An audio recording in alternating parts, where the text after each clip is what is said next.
Calling the meeting to order at 6:59. Did everyone get a chance to review the minutes that were circulated? Hopefully, yes. I reviewed them, but by memory, I mean, they're January, right? Yep. Was the last meeting? Yep. Correct. Yeah. Did we just get them last week? I believe. Correct. Did you just get them last week, or did you get them after the meeting too? You know what? We might have gotten them earlier. I just know we also got them this week. The January was a long time ago. Because I checked a few weeks ago on the city website. I don't think they were posted there. Not until they're approved. But they seem, I don't see anything wrong with them. I thought there was something else that Jeff mentioned about requesting information for, but I can't remember what it was. And Tom, just so you know, meeting minutes generally don't go posted on the website until they're approved. Is that correct? I'm pretty sure that's correct. So until they're approved, they wouldn't appear on the website. Okay, I thought they were on the first meeting I attended. That makes sense though, because maybe there might be something accidentally personal in there, which I was gonna, well, I don't know, I might be getting ahead of myself, but I'm wondering, speaking of posting this stuff before approved, the complaints is that a good thing to be posting on a public site? That might also, I'm more concerned with that having personal information that might provoke somebody. In time, we can maybe have that conversation as we start talking about complaints, but that is our ultimate goal, is to actually post on our hopefully new website, which I was told this week would be up and running in June, and actually post a quarterly review of our complaints for citizens to take a look at, along with other statistics. But if that's something that the Public Safety Committee feels like we shouldn't do, I'm open to that. We have nothing to hide, okay. And that's why we didn't have a problem putting it in the agenda packet. Okay, I'll wait till that discussion comes up then. So I move we approve the minutes. Thank you. A second. Great. Hey, Rebecca, do we have any members of the public who are— You know what? That's a good question. I just was looking. I don't believe so. Do we, Chief? I have nobody in the waiting room, so I don't believe we have anybody. Yeah, thank you. I jumped ahead. So I don't see anyone present for public comment. All right. So are we comfortable moving ahead to agenda item 1? Do it. Great. Captain? I'll actually jump in here quick before I Great. turn it over to Captain Kukuski. I just want to kind of emphasize what we've talked about before, is that unlike many other departments, we actually take a lot of complaints that other departments would probably ignore. So if we hear the word complaint from anybody, and as you can see in 3 of these examples, one was a fiance that wasn't involved in the incident, one was a passenger, one was a girlfriend. If somebody calls us and says the word complaint, we look into the matter, it gets assigned to a supervisor. A lot of other departments would not do that unless they were directly involved in the incident. The other thing that you'll see is that even if they don't return the complaint form, which I think 8 out of the 11 listed here did not return the complaint form, we still do a complete investigation. So I think we are a lot different than other agencies, which I think we're well known that we you know, if you call us, we will, and you make the word complaint, say the word complaint, we will look into the matter. It gets assigned, we do a thorough investigation, and we don't, you know, we don't downplay any of those. So I just wanted to kind of say that to let everybody know that, you know, if somebody calls us, again, whether they're directly involved or not, it makes that the complaint word known to our supervisors. We look into the matter. With that, I'll turn it over to Travis, and he can highlight some of the complaints that we had in the first quarter. All right, thanks, Chief. Did everybody have a chance to look at the summary? Yes. So kind of just before I get into it, we did have 12 complaints in I'll call it Q1 of 2021, which is quite an increase compared to last year. I actually looked today, and last year at this time we had 6. So it's definitely up, but we're not really seeing any, concerning patterns here. I think a lot of it's just kind of the current climate, and people are a bit more quick to file a complaint. And if you looked at some of these, some of them are, I'll just say that they were closed out rather quickly, like the one about the EMS call, if you looked at that one. So some of them are pretty basic, but like the chief said, we do take them seriously. We look into all of them thoroughly. And just as a reminder, when they come in, the shift lieutenant is the one that will be assigned to investigate. They kind of work with me throughout that process, but they're the ones that actually lead the investigation. They talk to the complainant, talk to the officers involved, and any witnesses. As it's all done, they kind of run their findings by me, and then we end up sending a disposition letter and closing it out. So with that, in addition to the ones that are on the sheet, I wanted to mention there was one other one that came in that was beyond the 90-day time limit that we have in place. It's part of our policy. This came in, I think it was in February, and gentleman was upset and thought that an officer didn't investigate a particular case to his satisfaction. It involved an Uber driver that never got paid. So in that scenario, it was actually 2 years prior that the incident occurred. So with that, there is the 90-day time limit, like I said. We still will look into an older report if there's a law violation or if it's a serious violation of policy, just something that we feel like we should still look into. We still would do it, but this is a pretty low level situation. And why he waited 2 years, I have no idea. So I just wanted to put that out there that there was one other one, not on the sheet here. And to kind of just closing, kind of just my general summary, although we kind of took off and had 12, so far, things have kind of leveled off in the last month. And there's only been one complaint here in the last 30 days. So we'll see if the trend continues.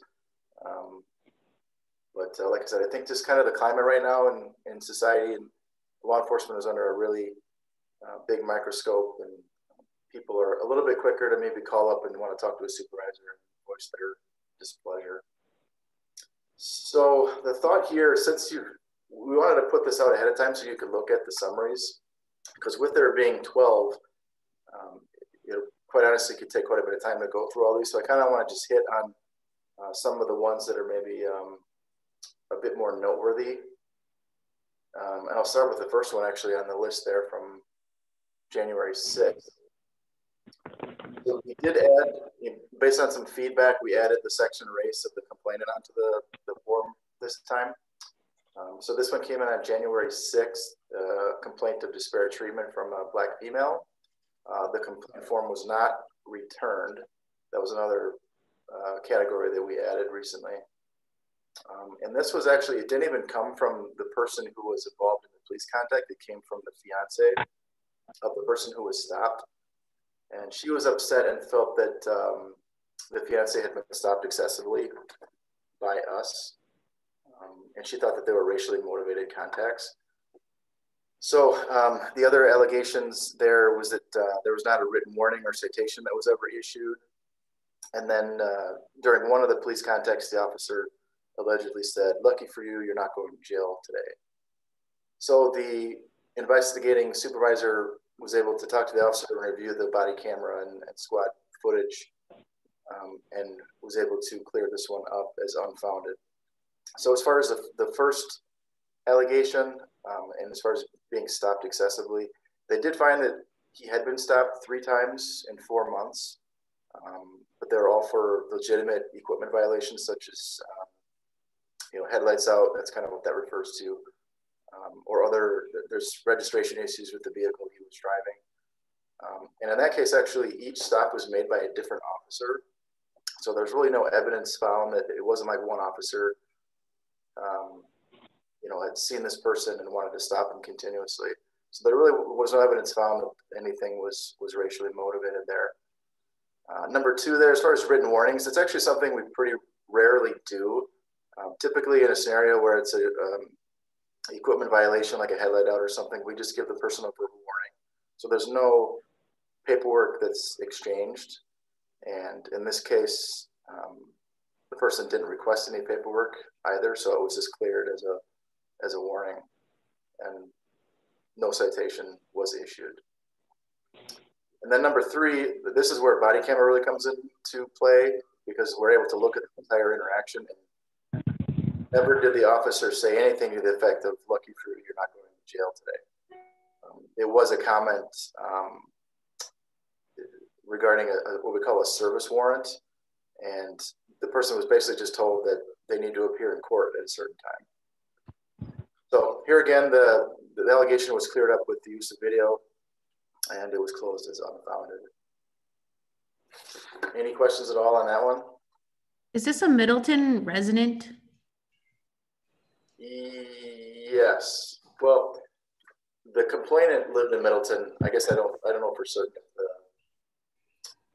the fiance did. I feel like we've seen a similar complaint from someone last year.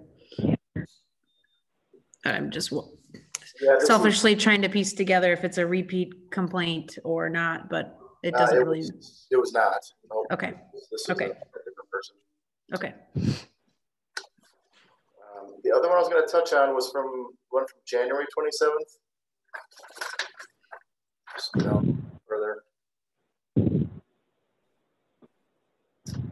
So this one involved another allegation of disparate treatment by a black male. The form was not returned.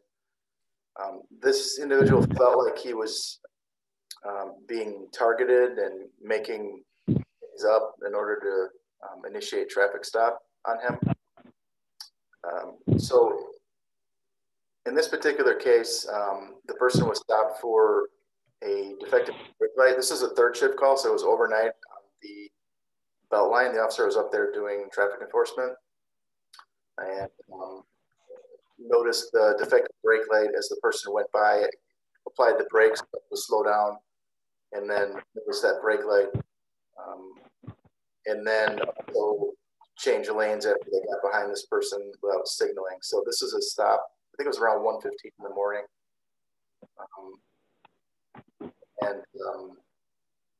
So it was a legitimate stop as far as the reason. Officers are allowed to stop for equipment violations or not signaling lane changes. So that was found to be actually a good stop. The second allegation is that the officer seemed angry and antagonizes people to get a response.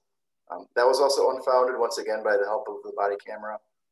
The officer was found to be calm and professional, even though he was being yelled at and had profanities directed at him. So that element of it was also unfounded.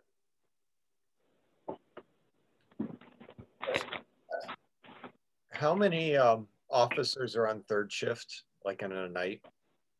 It depends. There's a minimum level of 3 plus 1 supervisor. So there's always going to be at least 4. Was it this one you just said he got stopped 4 times or something by the same cop? I'm sure he's just like, oh my God, you're following me around. Yeah, and as I pointed out there, he was driving a different vehicle 3 of the 4 times. So yeah, it'd be hard for an officer to say, I know who's doing that, because they don't know. So that was another factor in determining that this really wasn't a situation of him being targeted. I just want to jump in. This is Emily. Hi, I was recently yelled at for 10 minutes straight by a constituent because I didn't return a phone call after 4 hours. I have to commend your police officer for not yelling back, because after like 10 minutes, I kind of lost my cool. So I'm going to own up to that, and I will be a better alder from now on, because I think this is being recorded. So, but I just want to say, first of all, sorry to that person, but you were talking about the environment that we are in right now. I'm seeing that personally. I'm sure we're all seeing that. But I really do want to commend the officer, because I tried, and after 10 minutes, I lost my patience. So whatever training you provide them, maybe you could train me, and special thanks.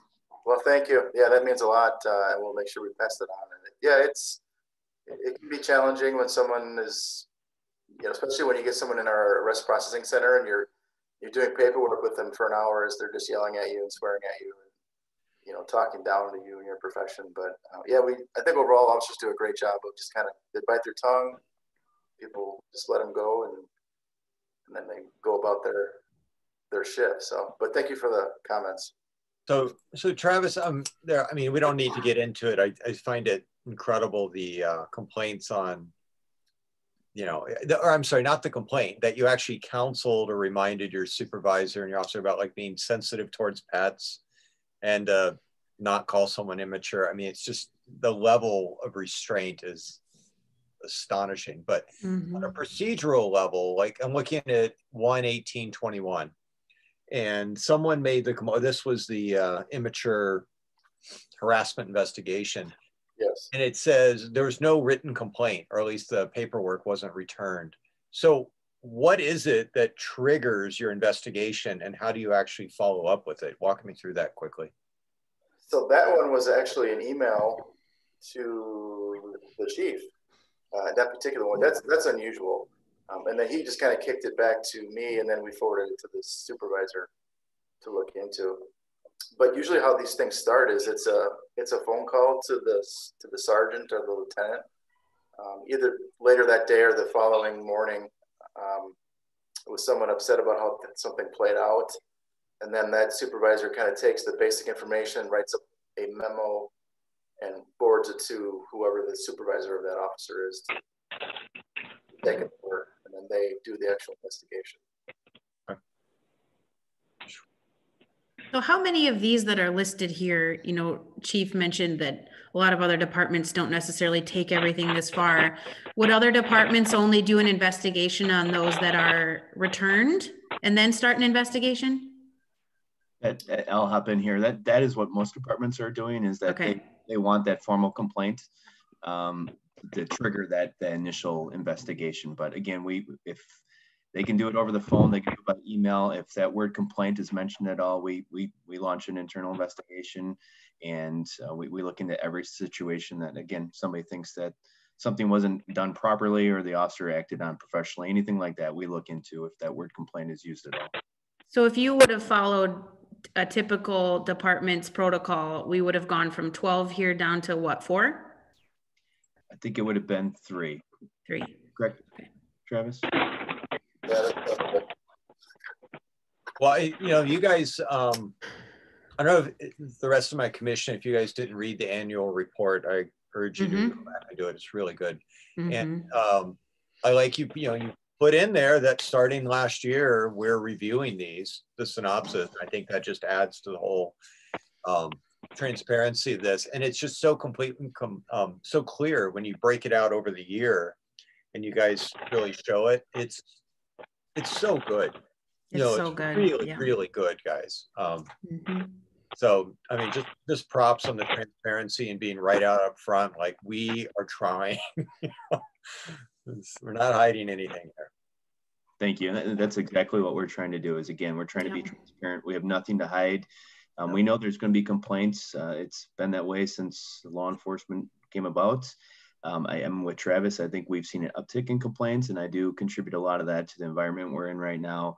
But going back to Emily's point, some of the things that are said to my staff and how professional they stay, if you would listen to some of the things, threats to them, threats to their family, very, very concerning comments, and my staff stays very professional. I'm proud to lead an organization like this, and people who understand that people are going to make comments like this. Sometimes they're intoxicated, they're under the influence of drugs, and they stay very, very professional. And I'm proud that my staff understands that it's a job, and people are going to make these comments, and we can't take it personally.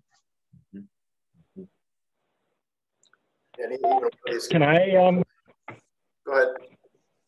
Can I address the problem that I don't know, problem or concern that I was trying to bring up earlier.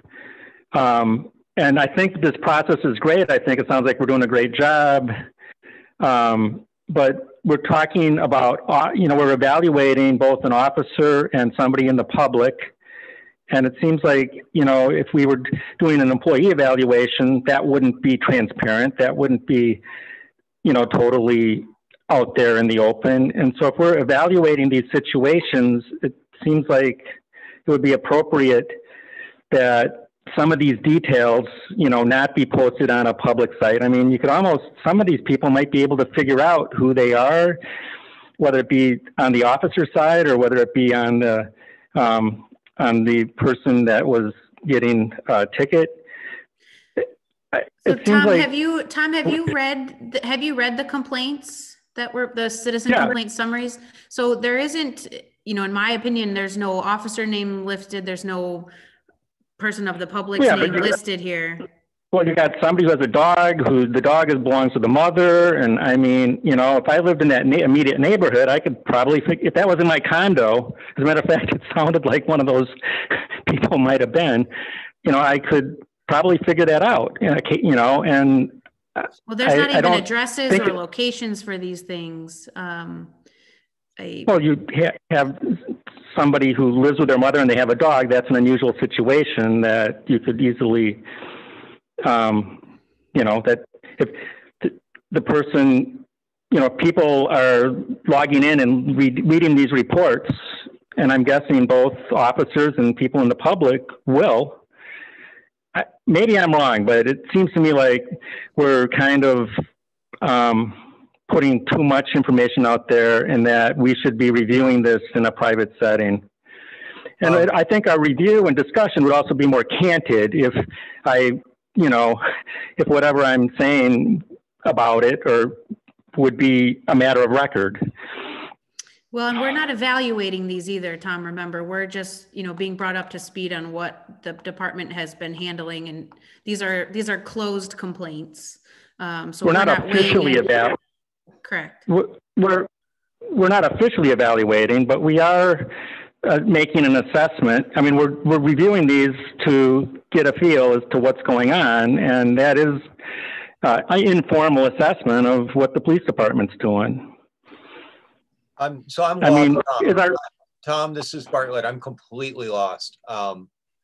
This is one of the primary functions we've asked the police to come forward and help us with, is to make sure we have transparency and that there are no complaints that get swept under the rug. One of the biggest complaints around the country is police investigate themselves and then you just say, oh, there's no harm here, with no real review. So this is something we as a commission have insisted on, or at least, or whatever, strongly urged. Requested, yeah. And I don't see, I'm a lawyer, dude. I deal with privacy stuff all the time. I see nothing here that's going to offend anyone, unless you're the person involved and you go, oh, that was me and my dog. But outside of you being the next door neighbor, I don't think anyone's going to see this. So I don't know what we do, but I hate to say it, Tom, I think you're wrong. Okay.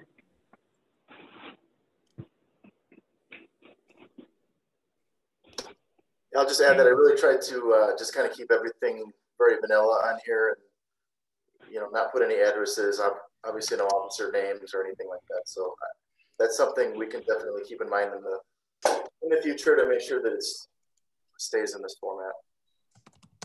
Thank you. The only one I was going to touch on was the one from March 3rd, and that involved someone, again, that they felt that they were racially profiled. This actually was a complaint form that was returned.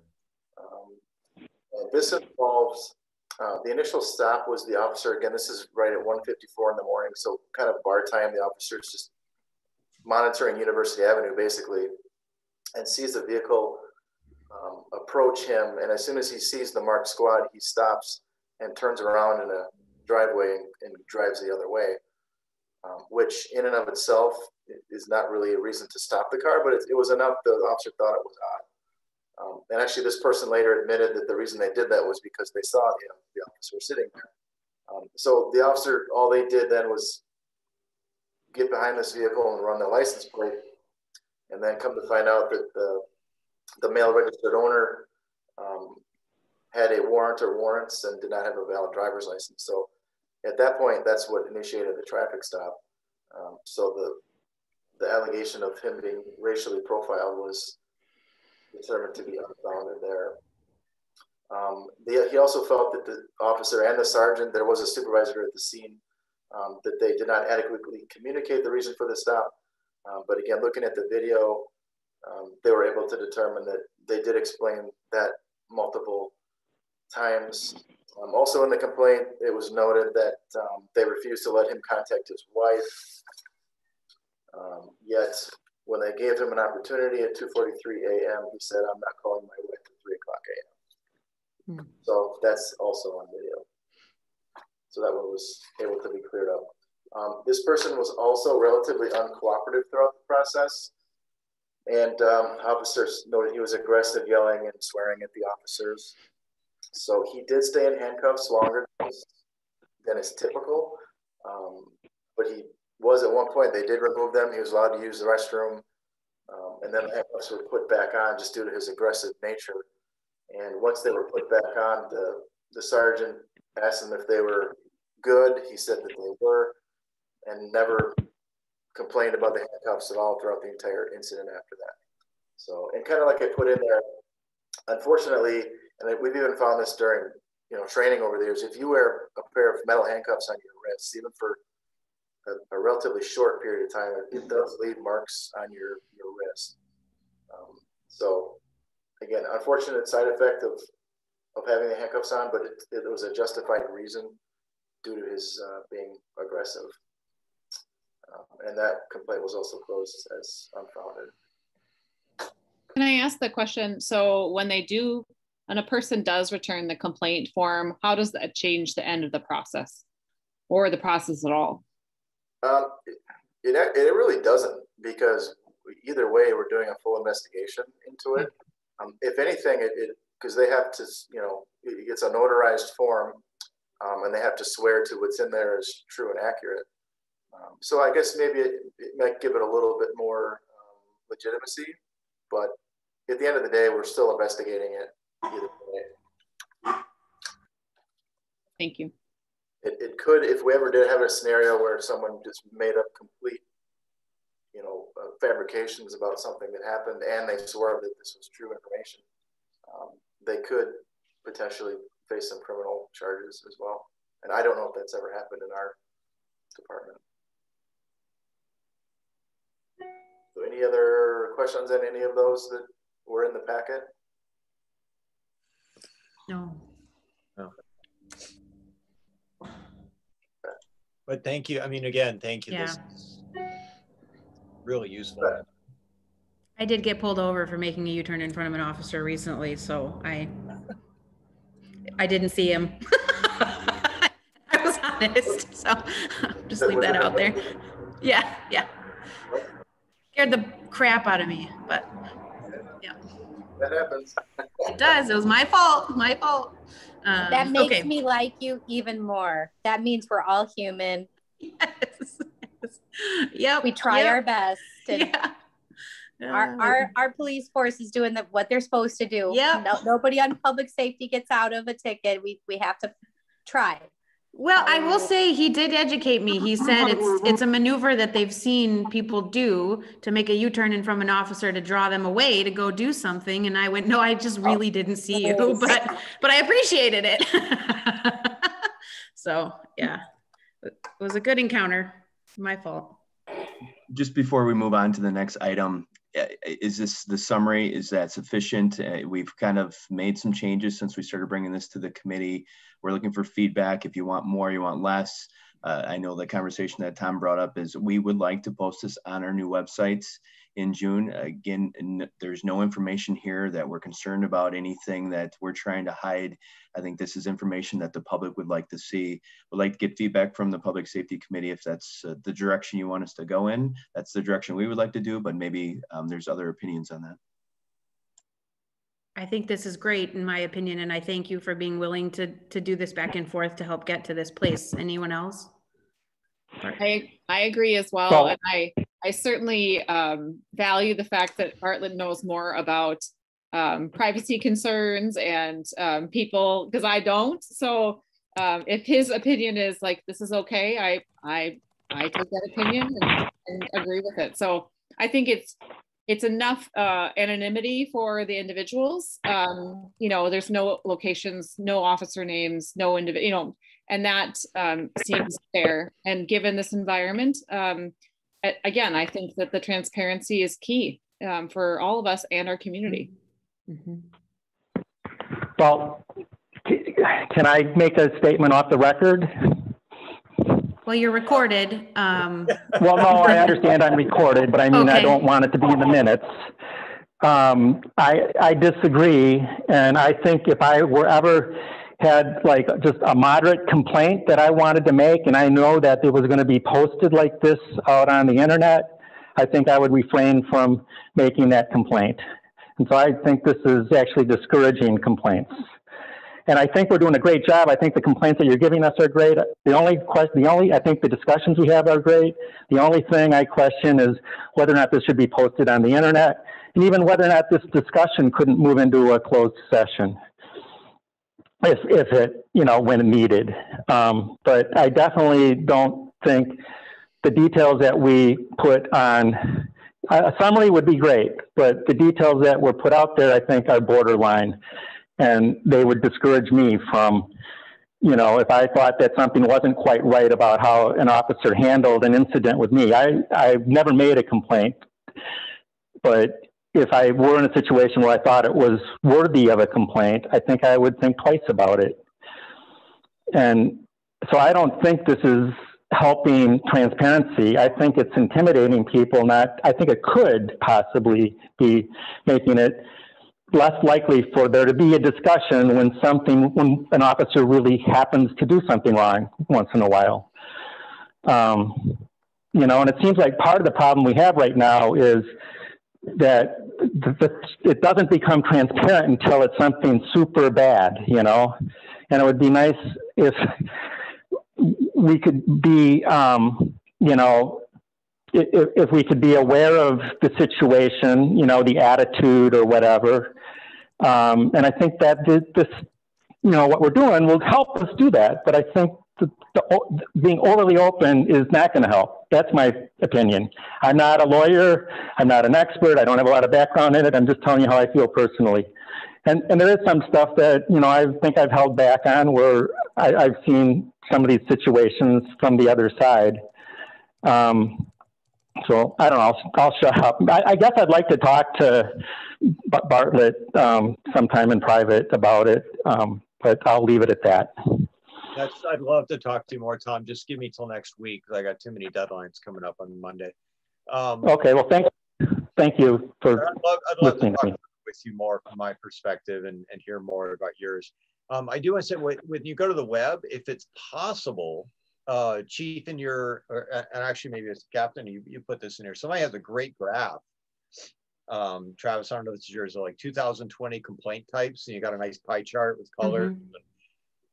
On the annual report you're talking? Yeah. Is there any way people could say, here are our complaints, and have like a pie chart, and then if you want to dive in, you have to click further, go down the rabbit hole, but kind of give you that snapshot without like it being just a spreadsheet?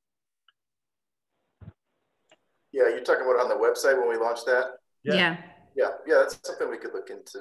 I mean, because to Tom's point, if I go to the web and I want to see complaints and I just have to scroll through all this narrative, it's going to have this kind of potential mixed feeling or whatever, not to mention you don't get that information easily. But if you look at your two pie charts as a summary, that jumps at you a little bit better. Complaint dispositions, and then I'd say the complaint types, that'll drill down pretty quickly. Like, oh, I want to see the, I don't know, disparate treatment because, you know, I care about equity. Bang, you're in there and you see the 14 complaints about that. You know, that's the way I'm thinking about it. Yeah, no, it's a good idea. We'll explore that. Okay. And even then, if there's a way to identify returned complaint forms versus, you know, I think that's that's a big difference in Middleton, like you said, is yes, there's more complaints we're showing, but a lot of districts, we would only be talking about 3 here versus 12. If there's a way to make that, again, easy, like Bartlett said, to digest and decipher would be great. Yeah, I think the complaint form that's returned also shows maybe a little bit more of a motivated complaint. Sometimes you get someone who's still upset the next day, and then they kind of cool off and then just say, I'm not even going to. Right. Right. Okay. All right. Thank you. A lot of great suggestions there, and we're excited for the new website. If again, I think I've mentioned this to this committee before. If you've been on our current PD website, it is not user-friendly. We are really excited for the new website. I've seen some drafts of it, and I think it's going to be tied in with the city's website, and it's just going to be really easy to use, and it's going to be a really nice upgrade. Can't wait. That's a big undertaking. Looking forward to it. Yeah. Thanks. Well, we'll move on to, oh, sorry, Rebecca, you're here. Nope, go ahead with you're the chief. Next agenda item 2, committee members, latest department stats and updates. On the screen and also in your agenda packet is the workload activities, excuse me. That workload is actually our scheduling software. So I got that confused with this work. I'm going to say it again. I'll say it wrong. Workload activities. One thing that with our new records management system, I think maybe Bartlett, you mentioned this in the past, you're looking for calls related to like mental health. We're able to capture that now. And another nice feature of our new records management system is we used to get broad categories and a lot of things fit underneath those categories. Now we're able to break them out a little bit more. So this is kind of what we're hoping to bring forward to this committee is these stats. If there's others that you want, we will definitely look into those. Looking at our calls for service, citizen calls for service, we're on par with what we've done in the past, definitely prior to COVID. Weapons violation, we have 2 for the period of January 1st to the end of March. A couple noteworthy ones I just want to mention is domestic incidents. We have 47 in a short period of time, 91 mental health calls, as we've mentioned numerous times to this committee and to other groups. Mental health calls take up a significant portion of our calls for service. 91 calls in 3 months is a lot of calls for mental health. Accidents are up, traffic citations are up. We definitely are back to our normal activities like we were prior to COVID. And the other one that's kind of noteworthy is the OWI arrest. You can see we've made 78 OWI arrests in a very short period of time. That's a lot, isn't it? It is, but again, I kind of go back to what we saw an increase with COVID is we saw an increase of alcohol abuse, drug abuse, mental health calls. We're definitely seeing, and Travis and Jeremy can jump in here too, I think we're seeing a lot more drunk drivers on third shift, crashes, officers just making traffic stops, and people under the influence. And as you've seen from some of our press releases, some of the offenders have been arrested multiple times for OWI. Throughout and 7, 8. I think we've had a couple recently with 4 or 5 OWI arrests that we've made recently. Let's. I didn't want to go through every single one. I just wanted to give everybody the latest numbers as of again the end of March. If there's anything else that you would like to see, please let me know. We'll definitely do our best to provide that moving forward. But any questions on any of the numbers that we've provided so far tonight? A couple things. One, just from my business side, it's always nice to see against previous year. And I know the reporting sometimes can change, but it just gives you a sense, even if it's top line, because you don't have the data. That's extremely helpful to know busy or less busy, you know, so that way. And it also lets you spot. So I don't know, like the OWI, if a year ago it were 20, or then you go, holy crap, what's going on? Well, that new bar opened up down on in Hidden Oak. You know, that's a problem. So that's one. If you can put that in going forward, that'd be awesome. The other one, I just want to ask about. So on the mental health, 91 mental health calls. First question is did that facility ever open up over here in Middleton? Okay, so is that working well? It has not opened up yet. It opens up in June. I'm told June they're looking at. All right, looking forward to that because it looks like that's the need. And I mean, I know I'm kind of preaching to the choir and all that, but I deal with a lot of people, and you can get angry people, you can get upset people, but generally they're predictable and people know how to deal with it. When you're dealing with mental health, we don't. It just, I mean, by definition, you don't, I mean, unless you're really specially trained, you don't know how to react. And this to me gets to the heart of public safety. You guys are being asked to go and deal with situations we are not equipped to deal with. Now I see medical rescue and the first, you know, some of the first responder stuff. That's great. Different people can do it. And the violent stuff, oh my God, you know, you have to deal with that. Clearly we need special training for that because we don't want to be put at risk. But the one that freaks me out, I mean, truly, is the mental health stuff. You guys are so stuck. And I mean, I came on this, you know, with this whole thing, like, are there alternatives to public safety? Do we need to bring more mental health professionals in? But that's a whole new body. And it just seems like you guys do a good job with it. And I think if we really stress that training and that approach you take and how much of your jobs that is, it will help us, the general community, relax a little bit about you being that interface. And this gets back, Chief, we've been talking about this from the very beginning, this transition from police and what I call the paramilitary, you know, the dark and the body armor. I understand it, but it's this officer friendly. You guys, and I think you guys literally in Middleton here, you're our officer friendly. And that's the image I want us to try to figure out how to portray a little better to our community. I'll get off my soapbox. Thanks, Bartlett, and those are great comments. I just want to address your first comment about previous years. I had that on there, and there were so many gaps, and because of it, the numbers are so different. Yeah. I thought maybe that might confuse everybody more. Is that you're like, well, how come frauds you only had 3 last year? Because it fell underneath a different category. But I did have that, but about half of it wasn't. I didn't feel real accurate. And I thought maybe it would cause more confusion. But I can definitely bring that forward next time that we meet. Yeah. Okay. Any other questions on the statistics? Oh, thank you for breaking them out a little further. It's nice to see. Good. And if you think of any as we move forward, again, we'd be happy to add some categories, and we'll bring that forth for future meetings. And then just some department news. And Travis and Jeremy, again, if either one of you want to hop in here and add anything that I missed, please do so. So we're currently down 4 officers.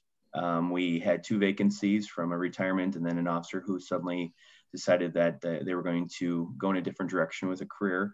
And based on budget and based on also the fact that we couldn't get anybody into an academy till June, we have been down officers for a couple months. These 2 officers, we have 2 officers that we have offers of employment out to, and hopefully at the end of the month, we will be able to swear them in as officers. And then shortly thereafter, they go to Fox Valley for a number of weeks for the police academy. And if everything goes well, in October, they'll graduate, and then they'll start a field training process with us, which will take them to February of 2022. So we will not have these 2 officers out on the road, if everything goes well, until early February of 2022. Additionally, we have 1 officer right now who is in DC based on a military commitment. He was deployed, I guess, to DC with everything going on. He's been gone since the end of March, early April, and won't be back and able to help us with our staffing issues until the end of May. And we currently have 1 officer out on workers' comp. Additionally, we have 2 officers expecting babies in their families. So we know that we will have some family leave coming up, which will also impact our staffing levels. So as I think I've mentioned before to this committee, is we're never, ever at full staff, ever. I can't tell you the one time in my 23 years with Middleton that we've been at full staff. There's always an injury, somebody's out on family leave, we have military commitments, we have an officer that retires or leaves, and it takes us months to replace that position. So when I keep asking for more officers, and I will come back to this committee and I'll come back to the budget process asking for more officers based on the staffing study, we truly, truly need more officers. We are never at full staff, and that has a huge impact on us. A lot of overtime, a lot of forced overtime. We had a Winnebago run this weekend with a mental health commitment, and one of our officers came in on their day off to help transport, because it's a 2-officer transport. and it's multiple hours. So being down staff is huge on us, and we need to continue to try to maintain our full staffing. Travis is our schedule guru, and he spends hours trying to fill the gaps when we have a sudden deployment of one of our officers for military reasons, or an officer gets injured on duty. We have to fill those spots. We have to fill those vacancies, and there's a lot of shuffling that goes on, and that's a lot of credit to Travis to fill those gaps so to eliminate overtime and burnout with our staff. But again, we are down officers. We will continue to be down officers, and we're hoping one day that we'll be a full staff. But being realistic, I know that's not going to happen. Wait a minute. Well, hold on. Chief, was the loss of the one officer changing career paths? I hate to ask, but given your email this week and knowing the climate, was it driven by the concerns for the profession, or was it something else? That was one of the concerns they brought up to me, is that they felt like there was a lack of support in our community and for the profession, and they didn't know if they really wanted to continue in a profession that there was not support. That's disappointing. That's a loss for us. Okay. Sorry, Bartlett, did you have another? Well, when does it become critical? I mean, yes. If Travis there's like, I'm out of here, man, and somebody else is gone. I mean, when do we suddenly go, we can't staff? I mean, we can't, I don't know what the threshold is where all of a sudden we are, I don't want to say not safe, but not functioning. Yeah, here's I get that's the we're always safe. We always can backfill, but I worry about burnout with our staff when they're working multiple 12-hour shifts and they're being ordered in early and staying late, or we have a sick out. I don't know if we have that magic number, but I know we've had a lot of discussions recently. And again, Travis, I will stop talking here in a little bit and you can jump in. We do feel that crunch, and we do feel like we're one or two officers away from being in a really critical stage where our staff is going to get to that burnout phase, and we need to really monitor that. But we're able to make it work right now. But you look at those two officers, it's going to, by the time we start the recruitment process, and by the time we get them on board and on their own, it's a full year that we're down an officer. Travis, I'll turn it over to you. Maybe you have some more thoughts on this.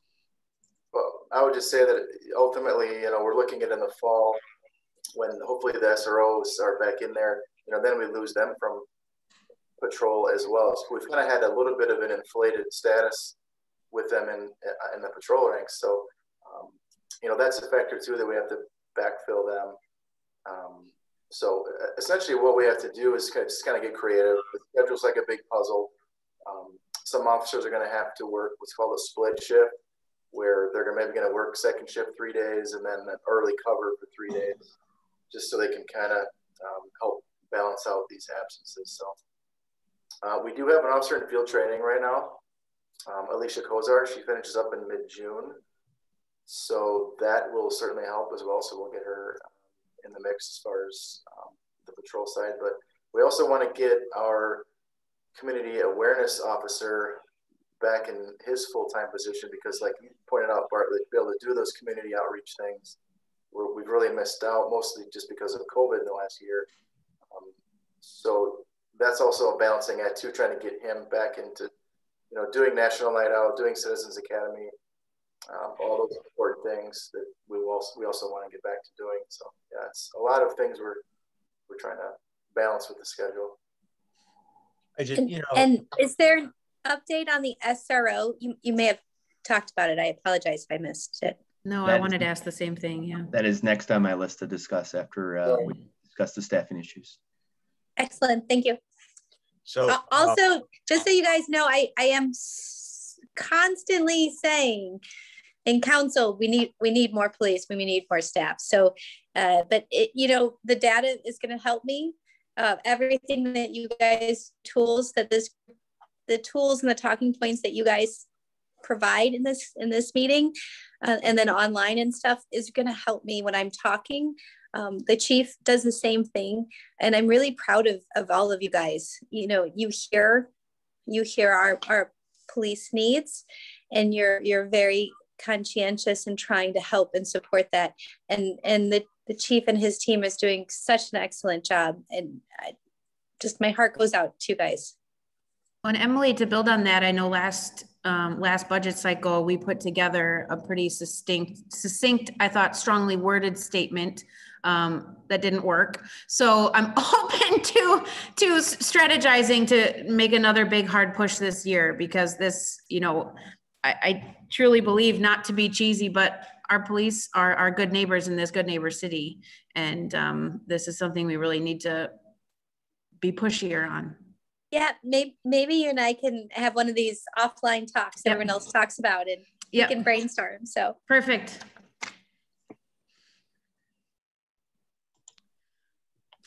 All right, moving on to the SRO conversation. So the comprehensive review has been completed by the school district. I have to really give a shout out to Superintendent Minogue and her staff. They did a wonderful job and spent countless hours putting a really good survey together, an unbiased survey, and doing community outreach, trying to get all the students and families involved, especially the minority families involved in this comprehensive review. So they've been fantastic to work with. It's been a great relationship with the school district, and I think they did a fantastic job of getting a lot of good feedback regarding our SRO process. So that's done. The survey went out to families and students, and also staff between the grades of 6 to 12 years old, or 12 in the school district. And they also did focus groups with those who are in favor of the SRO process and those who are against. And really, they did a great job of taking all that feedback, and they've created a 67-page document with the final results and also recommendations. If any of you are interested in that, I'd be happy to share that with you. They presented an abbreviated version to the school board on Monday evening. The school board looked at that and also looked at the agreement between the Village of Cross Plains and the City of Middleton and the school districts. And they voted 9-1 in favor of continuing on with the program and bringing forth the agreement to the City of Middleton, which will be going in front of the City Council next Tuesday evening, which Emily will be hearing about. A couple quick recommendations and a couple of the highlights of the survey results. So 87% of all of the students recommended maintaining the SRO program, and 90% of the Black and Latino students recommended maintaining the SRO program. So overall, overwhelmingly, I think that there's a large support for our SRO program and the positive thing that it brings to our community and to our children in our schools. A couple of the quick recommendations is our primary position will become more of a community SRO. And this came about based on a recommendation from one of the student focus groups who said that we need to be getting into the elementary schools and actually building relationships with our kids before middle school. We thought that was a great idea, and it was one of my goals before COVID is to go into the school, do reading programs, have lunch with the kids, play at recess, and building those relationships before they even get to middle school. And the other big recommendation is that the officers go back to plain clothes. If you're familiar with our SRO program, we were in plain clothes for 30 years. Requested to change. 2015, we were asked to change to provide an environment where students and staff saw that uniform and felt a little bit more secure and safe in the schools. So this change is not big for us. We completely agree with it. It's something we've done before, and it's an easy change for our SROs and for our departments. So those are kind of the two major, I think, recommendations coming out of it, is a change to the primary SRO position, and then just being back in plain clothes. But we're hopeful that the City Council votes in favor of the SRO contract. And then if they do, we are ready to put both of them back in the school starting next week and to finish out the school year, and then back in the fall again and starting back to building those relationships that we really enjoy doing with the youth in our community. I'm ecstatic about this, personally. I know, since Chief, you were my SRO. You make me feel old, Rebecca. Hey, I'm just a kid. Remember, he called me a kid. I'm 40, still a kid. I'm really, really happy about that. So thank you, Emily, for asking and updating us. I don't know how I missed that, so I'm going to go find. Can you send that? I definitely want a copy of that. Yep, I'll send it to all the public safety. A way, Emily, maybe this is a better question for you, that we can, should we be engaging at City Council? That might be a great idea. Like maybe we should have our sidebar sooner than later, and maybe that's a good thing for you to talk, or if someone else on the committee also feels. But as president of the committee, you could say I'm speaking on behalf if that's what the group wants, and that we are supportive. I'm saying I actually get to vote on this committee. Yeah, I know, we are right? supportive, yeah. Right? And that way, even if and carry the weight of the committee. And you can always say I speak on behalf of myself, but as the chair or president, I can't remember, sorry, that this is how we feel, and we believe in this because of the long, I would especially go to the length of time the SROs have been in the school district, because where I came from in St. Louis, we didn't have these when I was in high school, and I am so impressed with the depth and breadth of the program. And evolving is like the chief said, we've done things differently before. We move when asked, and we move again. And so I think that's a really healthy thing, is for you to get up there, if other committee members feel the same. So is Officer Chung get to go back? Yep, he is going back. He was excited. They were both really excited as they got to go shopping for plain clothes. And well, yeah, I think I got from Officer Carbon that she was going to go shopping the very next day when she heard this recommendation was coming forth. So. Nice. So when is that city council meeting? I apologize. I was listening and not taking notes. Tuesday. Okay.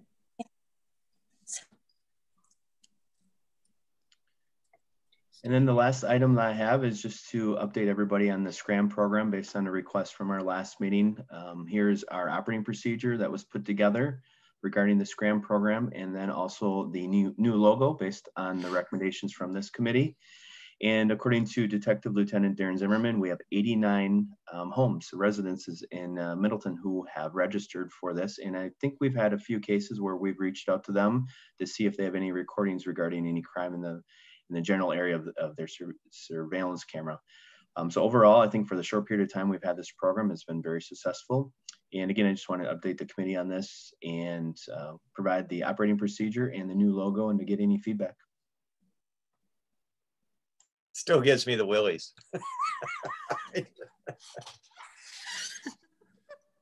The logo, Bartlett, you said the logo and just the cameras. I mean, just cameras. I mean, just everywhere. They're ubiquitous. I mean, so.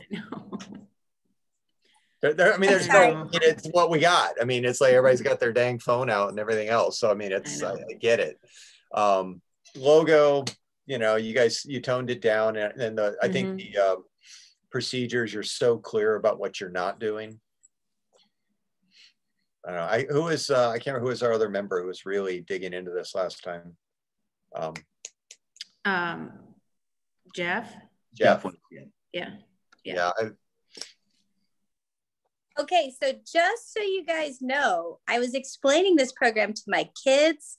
So you may not be a fan of the logo, but my daughter decided that St. Patrick's Day and leprechauns, we should contact the police chief for some help to catch that little bugger.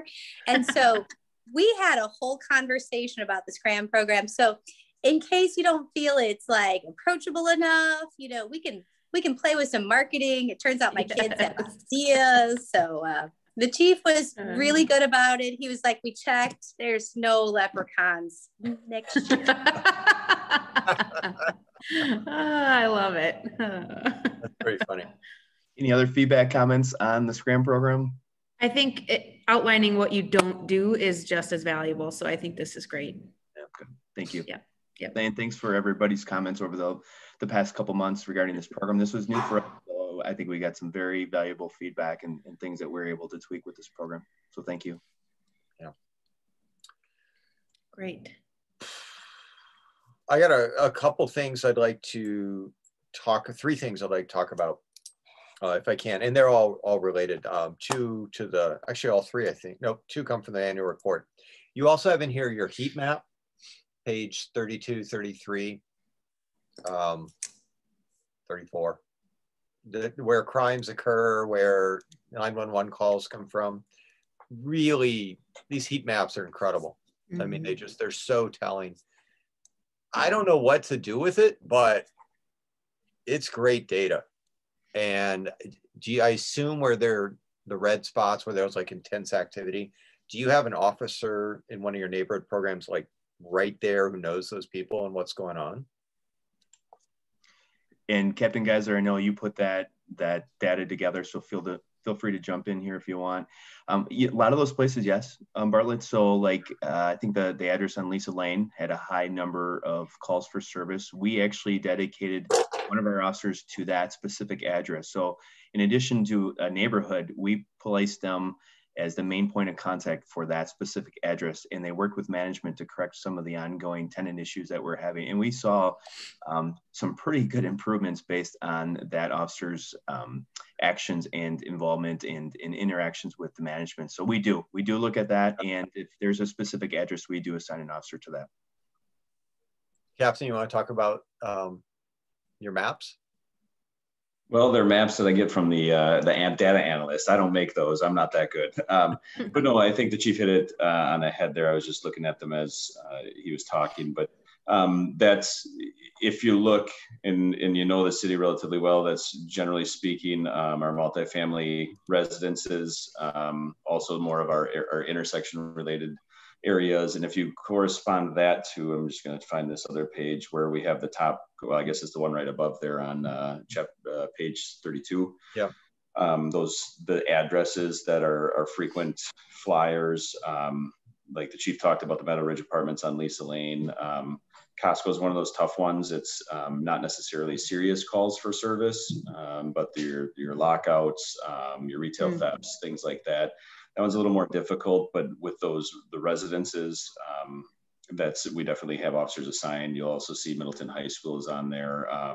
And that could be any number of calls for service that are either generated by our SRO or calls for service, 911 disconnects there and whatnot. So it's just an address that gives us a decent amount of business, but that doesn't necessarily reflect the severity of the calls, of course. Okay. Yeah, that makes sense. Well, that, in hearing that you actually assigned someone to an address, I guess it was that was kind of the comment. And there's also in here a thing about the neighborhood program and the officers assigned. I'm hoping when we come out of the pandemic and we're getting really close, really ramp up your community outreach and try to have that, the coffee with the cop idea, but by address, like if there's a way we can go to some of these trouble spots, take extra effort, come to the different neighborhoods where somebody's assigned to move around. It just seems like it's such a powerful way to reconnect. And so people know their officer for their neighborhood. I guess that'd be just something, a suggestion out there. Great idea, Bartlett. And that has been discussed at our place frequently, especially with COVID. We have really struggled to do that community outreach because of the reluctance of everybody because of COVID. Yep. That is something we've talked about is we really need to get back to what we're known for. And that is building those relationships once COVID is over. So those are great ideas. Yeah. Yeah. I mean, so it's, I'd like to know my officer around here and it's, whatever. Anyway, so that was the thing. The other one that came up, and I actually wrote a column opposite of what I'm about to say. There's this, was it American Recovery Act funds coming our way, and it's like 1.2 million. And, I'd like the city to do something big, like something pretty dramatic that's a long lasting. I don't think they will. I just, the way people, it's a way to kind of fill in gaps. Assuming they actually go that way and start filling in gaps, it's the opportunity, chief, to go in with your budget and say, look, for 10 years, we've been asking for a couple capital improvements. Once we get this one buy-in, we can work on a replacement thing, but we got to get this started or you're never going to give us the money. It may be an opportunity to bring those up to them saying, give me 85,000 or whatever it is to get kick-started, and then we can have it in our budget that's a palatable amount. I've had some conversations with Mike Davis already, and one of the things that we're looking at is we're looking to do like a youth academy over the summer, and we need some funding for that, whether they're going on trips or getting soda or doing lunches. And that's one of the things that we thought we could get money for, because I think it's a very valuable program, and we've partnered with Madison PD in the past for this youth academy, but it's kind of fizzled out over the last couple of years. But we'd really like to have our own in Middleton, and getting the youth from Middleton to build those relationships again with our staff. Officer Salinas has taken the lead on this, and he's talked to me about it. But we think we could get some funding for projects like that normally we couldn't get in the operating budget. But this is the opportunity to get some of those funds. And I've had that conversation with Mike Davis. I'm kind of waiting to hear what direction they're going in, but we have had some preliminary discussions on that. Yep. Good. Those things I wanted to raise. Thank you.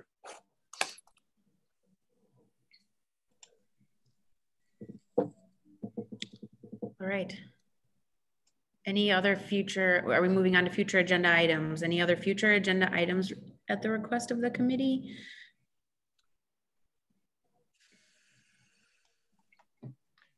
Rebecca, one thing that I just want to mention quick is maybe for our next meeting, I will put it out there if people feel comfortable getting back together in person. And this can be in a poll that I put out or an email.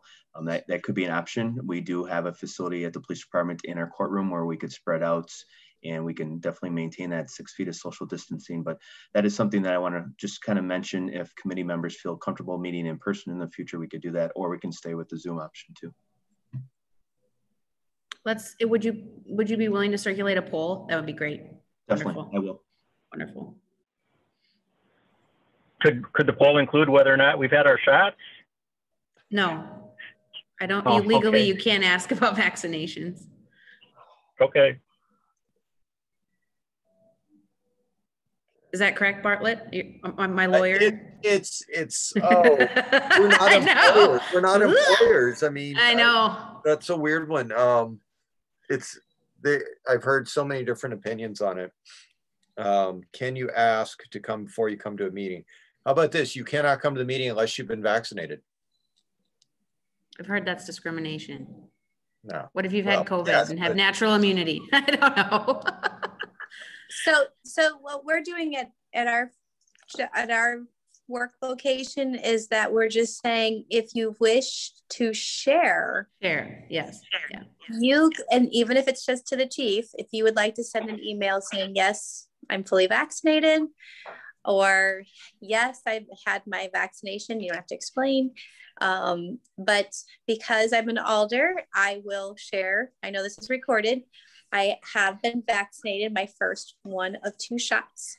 So not fully yet. So depending on the date of it, I would very much consider it. All right. Great. Thanks, Emily. One and done for me, so. All right. Well, anyway, yeah, so I mean, put it out. It'll be fun. I must say it's kind of nice on the Zoom, the efficiency of it, but at least once a year getting together in person will be nice. That would be nice. And it's been over a year. So I know. All right. Well, if nothing else, I just want to wrap up again and say thank you for sending that report this week. I know in the report and in your email you said, officers don't need public accolades and recognition, but thank you so much for what you do and making Middleton such a great place to live, work, play, feel safe. We really are so thankful for everything you do for our community. It's priceless. Thank you. That means a lot. Thank you. Yeah, absolutely. With that, if nothing else, I'll look for a motion to adjourn. So moved.